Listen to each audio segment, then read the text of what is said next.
حي على الصلاة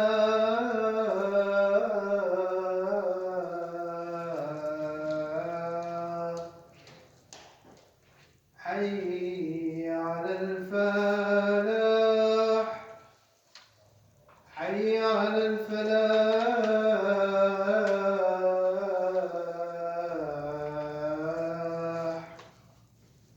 الله أكبر الله أكبر لا إله إلا الله.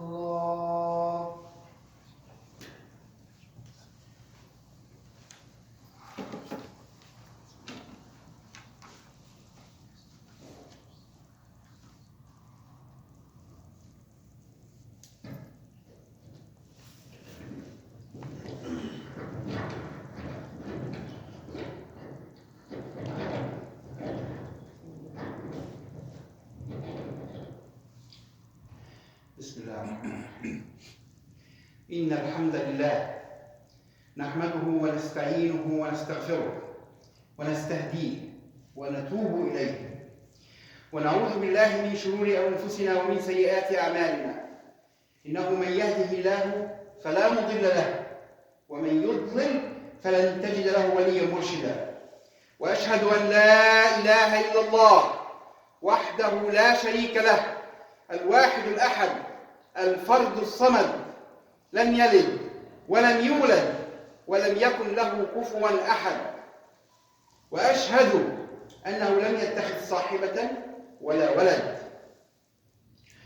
وأشهد أن سيدنا ورسولنا وشفيعنا محمد بن عبد الله رسول الإنسانية المهداة عبد الله ورسوله وصفيه من خلقه وحبيبه، بلغ الرسالة وأدى الأمانة ونصح الأمة وكشف الغمة وجاهد في سبيل ربه حتى أتاه اليقين، وتركنا على المحجة البيضاء ليلها كنهارها لا يزيغ عنها إلا هالك.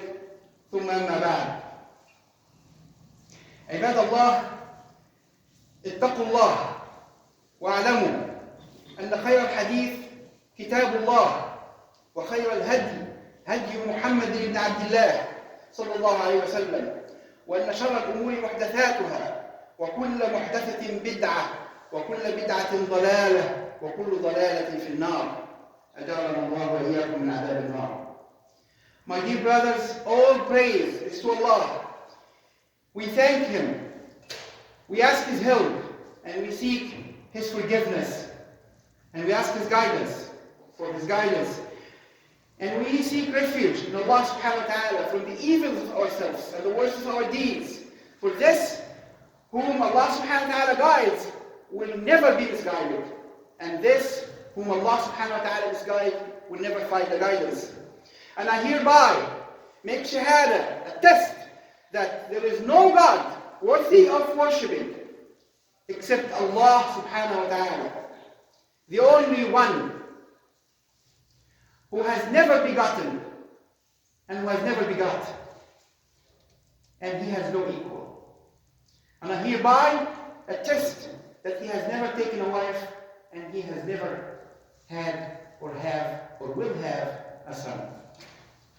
And I make shahada that Rasulullah sallallahu alayhi wa sallam, His messenger, Muhammad ibn Abdullah, His one, chosen by Him to be sent to all humans. And I hereby attest that He has delivered the message, and He has advised the Ummah, and He has uncovered the negligence that we were living in. And He worked so hard for the sake of His God and our God, Allah subhanahu wa ta'ala, until His death. He left us on the right path. No one will choose any but will go astray. فاللهم صل وسلم وبارك على سيدنا محمد وعلى آل سيدنا محمد كما صليت على سيدنا إبراهيم وعلى آل سيدنا إبراهيم في العالمين، وبارك اللهم على سيدنا محمد وعلى آل سيدنا محمد كما باركت على سيدنا إبراهيم وعلى آل سيدنا إبراهيم في العالمين. My dear brothers, verily, the most truthful speech is Allah subhanahu wa ta'ala book, the Quran. And the best of guidance is the guidance of Muhammad sallallahu alayhi wasallam. And verily, the worst affairs are those introduced, innovative ones, into the religion without basis. For every innovation, every introduced religious facts without basis is a bid'ah. And every bid'ah is a misguidance. And every misguidance leads to hell. My dear brothers, Al-Irbad ibn Sariyah, one of the greatest of the Sahaba, he is one of those who have seen a miracle from Rasulullah directly. He says, Rasulullah one of those days preached us, and he gave a good speech that was so eloquent that our hearts started to frighten. And then one of the men attended said, "Oh Rasulullah, this is a farewell speech, or could be a farewell speech, so advise us." So advise us. They were frightened, they were scared, but this man noticed that if this is a farewell speech, it will be the last one. So give us the last advice that you can give. This is how we should think. Rasulullah said, I admonish you to fear Allah subhanahu wa ta'ala and to listen and to obey, even if a black slave is your leader, has been appointed as your leader. For whoever among you lives after me will see much discord, a lot of differences, a lot of disagreement, much discord. So hold fast to my sunnah and the sunnah of the rightly guided caliphs after me, who will come after me. Adhere to them and hold fast to them. Beware of bid'ah, the introduced things to the faith of our religion. Because every bid'ah is a misguidance, and every misguidance leads to hell. My dear brothers, today we talk about something that we need to kind of like think about it a little bit, give it a thought. As I said earlier, if I talk to any one of you, let's say one of our brothers here, and I said, "Hey brother, I've seen you taking the money from this box," and he didn't, but I just want to spread a rumor about him, tarnish his reputation, for whatever reason I have in mind. He could get angry, he could fight me, he could make a big issue out of it, and he is rightly to do so. Worse, if I tell one of you, married people here, married brothers here, I have seen your wife walking with a man in the street, and they were laughing and they were doing this and that. You know what could happen to me, okay? You know what could happen to me? I could lose my life. What if this person was Rasulullah sallallahu alaihi wasallam? What if the people who talked about it were the Sahaba of Rasulullah sallallahu alaihi wasallam? The Sahaba were that bad? No, they were not that bad. They were humans. They were humans. I always say, whenever we talk about the Sahaba of Rasulullah sallallahu alaihi wasallam, you get the mental picture. Very wise men, old, sticks in their hand, and they always spoke the truth. No, most of the Sahaba of Rasulullah were young people. Some of them were kids. Ali ibn Abi Talib embraced Islam at 7 years old, and he is one of the greatest of the Sahaba. If we talk about Ali ibn Abi Talib, we will never end. Among those Sahaba were two parts, or two categories, the Muhajirin and the Ansar. The Ansar of Rasulullah are the people of Medina who alleged Rasulullah and pledged that they will protect Rasulullah from everything that he will face. In allegiance of Al-Aqaba, they made an agreement with Rasulullah. The agreement based on these conditions, or these items, or these articles of the agreement. We will protect you from everything. We protect ourselves from everything. We protect our kids from everything. We protect our wives. Meaning that I am here alleging to lose my life for your sake and for your da'wah. When they said we agree to the terms, one of the Sahaba, his name was As'ad ibn Zurara, He was 14 years old. He said, stop. Do you know what we are going to do right now? We are going to make an allegiance to this man to fight all the Arabs. So if you are not up to the mission, then leave him now. 14 years old, and he's that wise. The Sahaba, the Ansar. When they made the allegiance, they said, we agree. Someone asked, okay, this is for you. What's for us? We will offer you all this help and protection. What's for us? Rasulullah said one word, Al-Jannah. When we look at the history of our Muslims, of Rasulullah, the Khulafa after Rasulullah, we will see that none of the Ansar ever held a position in Islam. He was never chosen as a leader. He was never chosen to rule a city. He was never chosen to take any official or political responsibility. Why? Because of the allegiance they made with Rasulullah. They didn't refuse. They asked actually for some, but they were never given them. It was never given to them. Why? It's the allegiance you made before. You do the protection and you get that Jannah. So those Sahaba, the Ansar, are so high among the Sahaba. Still, they suspected Rasulullah in some occasions because they didn't know. They acted as human beings. One of the hadith here is Abdullah ibn Mas'ud, one of the greatest Sahaba. And he said, one day, Rasulullah has divided something among the people. He got some money, and he's dividing the money among people, like I'm dividing something among all of you here. Then one of the men, he didn't mention the name, said, this divide, wallahi, does not please Allah. Does not please Allah means that Rasulullah was not just. End of story. So one of the Sahaba said, this divide, wallahi, doesn't please Allah. So Abdullah ibn Mas'ud said, so I took it, I kept it, and I said to myself, I will go to tell Rasulullah about it. He went to tell Rasulullah about it. Every single letter in any story about Rasulullah could take a khutbah. So Abdullah ibn Mas'ud went to Rasulullah, he told him about it. Rasulullah's face changed out of anger. Then he said this, may Allah have mercy upon my brother Moses. He was hurt by more than that, and he was patient. By more than that, it's just a talk.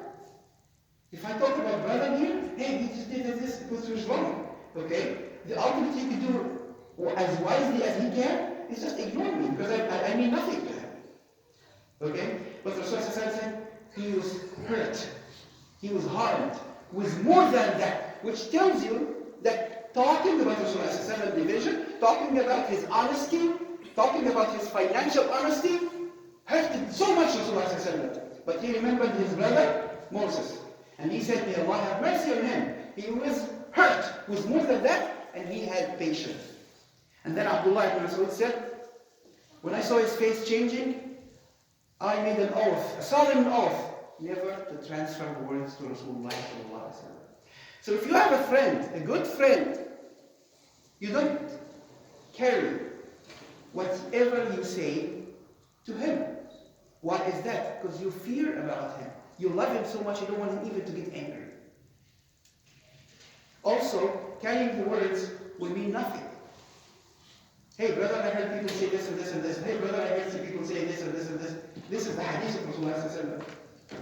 I heard people say this. Rasulullah became angry. And he didn't like it that Rasulullah, the one he loves more than himself, more than his children, more than his wives, he didn't even want him to get angry. He realized his mistake. He stopped carrying messages.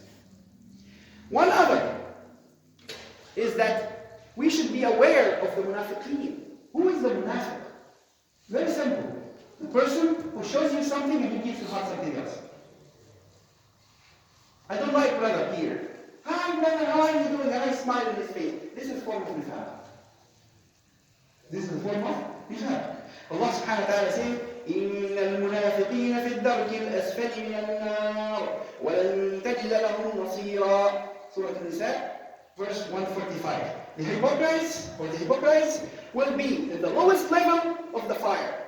If you have an oven at home, you know that the lowest level is the hottest part. Okay? The most dangerous part. So, the hypocrites will be in the lowest level of the fire. And you will find no helper for them. Quran chapter 4, verse 145. Another hadith, Rasulullah said, narrated by Abu Hurairah radiallahu anhu, قال إياكم والظن إياكم والظن فإن الظن أكذب الحديث ولا تحسسوا ولا تجسسوا ولا تحاسدوا ولا تباغضوا ولا تدابروا وكونوا عباد الله إخوانا. What does it mean in Arabic and in English? Beware of what Rasulullah ﷺ, of suspicion, to suspect someone, to have some ideas developed in your head without any clues, without any solid proofs. Rasulullah ﷺ said no, because this is the most form of lies that you can experience. And then he said, وَلَا تَحَسَّسُوا. In Arabic, وَلَا تَحَسَّسُوا means don't go around asking about someone. وَلَا تَجَسَّسُوا. Don't spy physically from one to another. وَلَا تَنَافَسُوا. Don't compete against each other for something, because most of the competition is for something that is in this dunya, in this life. And wallahi al-azim, it was nothing. So Rasulullah said, avoid suspicion, for suspicion is often baseless. Do not spy on each other. Do not probe on each other. Do not indulge in worldliness or jealousy. Do not bear grudges against each other, nor betray anyone. Rather, lead your lives as servants of God and live as brothers. Narrated by Abu Hurairah. And here is another hadith, a long one. In one of those days, Rasulullah sallallahu alayhi wa sallam, it seems like this hadith from the narration comes after Ghazwat Hunayn, the battle of Hunayn. Rasulullah sallallahu alayhi wa sallam made so many rules. By the rules of war at that time, he will gain all these rules, which means all the things that he can collect from the enemies. And then, in Ghazwat Hunayn, many of the mushrikeen, many of the disbelievers in Mecca said that they embrace Islam. We still don't know what's in their heart. So Rasulullah said, this is one form of zakat. Okay, so Rasulullah gives them some charities, some money. So almost all the money gone to the people of Quraysh. And some of the Muhajirin. The Ansar started to talk. On the day of Al-Aqaba, before Rasulullah migrated to Medina, they asked Rasulullah a question. What if Allah subhanahu wa ta'ala gave you victory over all the Arabs? Will you leave us and go back to your people? That's in Mecca, Quraysh? He said no. قال لا بل الدم الدم الهدم الهدم. الهدم means al-qabr. So they said, if Allah subhanahu wa ta'ala give you victory over all the Arabs, will you leave us to go back to your people? He said, no. My blood is yours, and my grave will be in your land. They didn't ask this just because they love Rasulullah. It was a political question. Because if we are left alone after you leave, we may not have protection, and the rest of the Arabs will remember the people that we killed in our battles that is to be, not yet happened. And they could come attack us. So Rasulullah gave him his word, no. Then when this happened, after the distribution of the loot, people started to talk. The Ansar started to talk. And then they decided to send someone to talk to Rasulullah. Look at the most beautiful form of difference. When you have a difference with someone, you go directly to talk to him. Since there are many, they chose one, a messenger. They didn't keep it in their heart and start to develop ideas. No, they were raised by Rasulullah, so they know what to do. So they chose Sa'ad ibn Ubadah. Sa'd ibn Ubadah by himself is another khutbah. Sa'd ibn Ubadah, he is who he is. Then he came to Rasulullah and he said, "Oh Rasulullah, people talk about the distribution that you just did." He said, "What do they say?" He said, "That you gave your people, and they are scared that you could be thinking about leaving us and staying with Mecca after Allah subhanahu wa ta'ala gave you victory over your people." So Rasulullah said, "And what do you say, Sa'd?" قال وما تقول أنت. A messenger is a representative. Your opinion about it reflects their opinion. So what do you say? He gave him the answer. قال ما أنا إلا رجل من قوم. I am one of my people, which means that this is my opinion too. So Rasulullah gave him the order, gather all the people in this place. So he started to go out to call all the people to that place that Rasulullah ordered. Almost all the Ansar were there. Some of the Muhajirin came to join them, and Rasulullah agreed. Some of the Muhajirin, Rasulullah asked them to leave. Why? Because Muhajirin need to have some representatives, because if Rasulullah doesn't want him to start have ideas. He's making a coalition with Ansar, not with us. It's all politics here. And Rasulullah talked to them, and he said this: I have heard, O people of Ansar, I have heard something that you say about me. Haven't I came to you when you were misguided and Allah subhanahu wa ta'ala guided you by my message? They said yes. Weren't you being enemies? Or haven't you been enemies? And Allah subhanahu wa ta'ala made you brothers by my guidance and by my message? They said yes. He said, don't you answer me, people of Ansar? They said, with what, Rasulullah sallallahu Rasulullah sallallahu said, Wallahi, if you say, he came to us poor and he became rich. He came to us hunted and he became protected.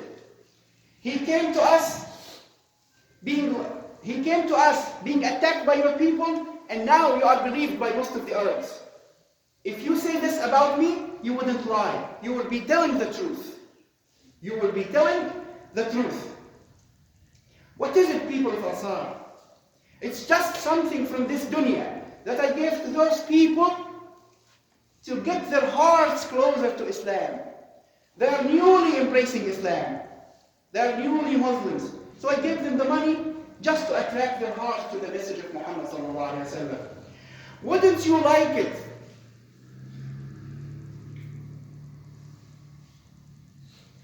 Wouldn't you like it, the people of Ansar, that people go with goats and camels, and you come back with Rasulullah sallallahu alaihi wasallam? They said, we agree, we agree. And they started to cry until they soaked their beards.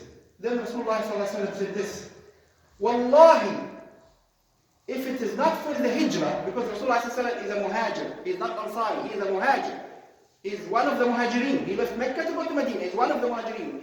If it was not for the hijrah that I did, I would have wanted to be one of the Ansar.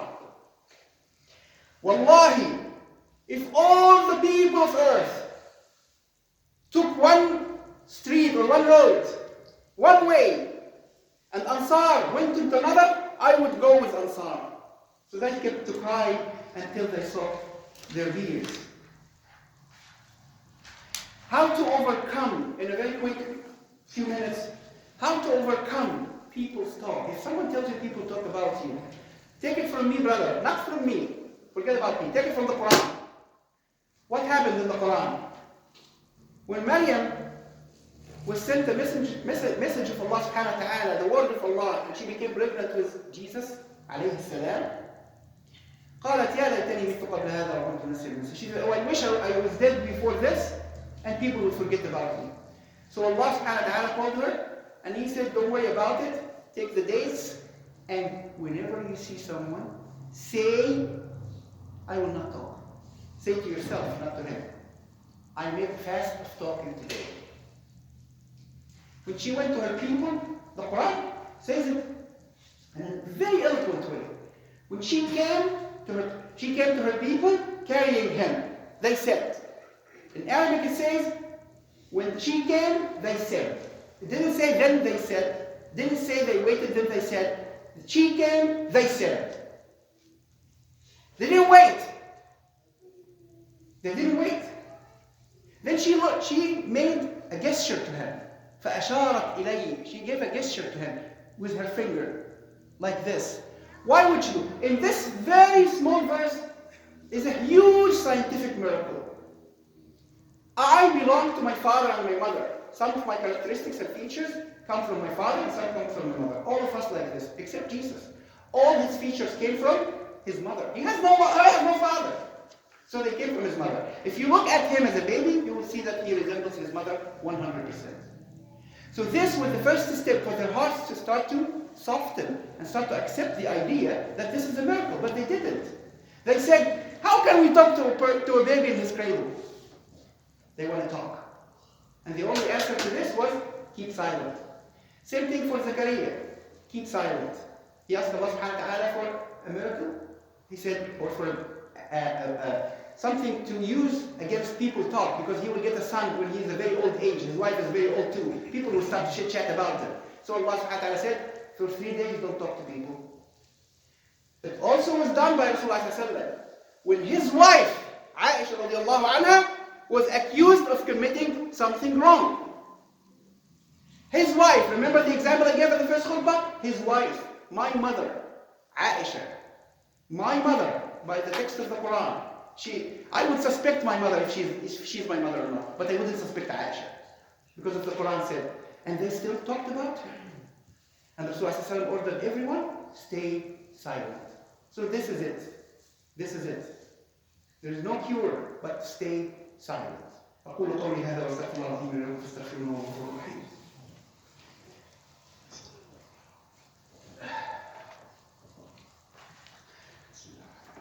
الحمد لله الذي أنزل على عبده الكتاب ولم يجعل له عوجا قيما لينذر بأسا شديدا من لدنه ويبشر المؤمنين الذين يعملون الصالحات أن لهم أجرا حسنا ماكثين فيه أبدا وينذر الذين قالوا اتخذ الله ولدا ما لهم به من علم ولا لآبائهم كبرت كلمة تخرج من أفواههم إن يقولون إلا كذبا. I thank Allah subhanahu wa ta'ala for everything that He has done to us. And I thank Him for His guidance. And I hereby attest that there is no deity worthy of worshipping but Allah subhanahu wa ta'ala. And I hereby attest that Muhammad sallallahu alayhi wa sallam is His last messenger, came to us to guide us to the right path to Allah subhanahu wa ta'ala.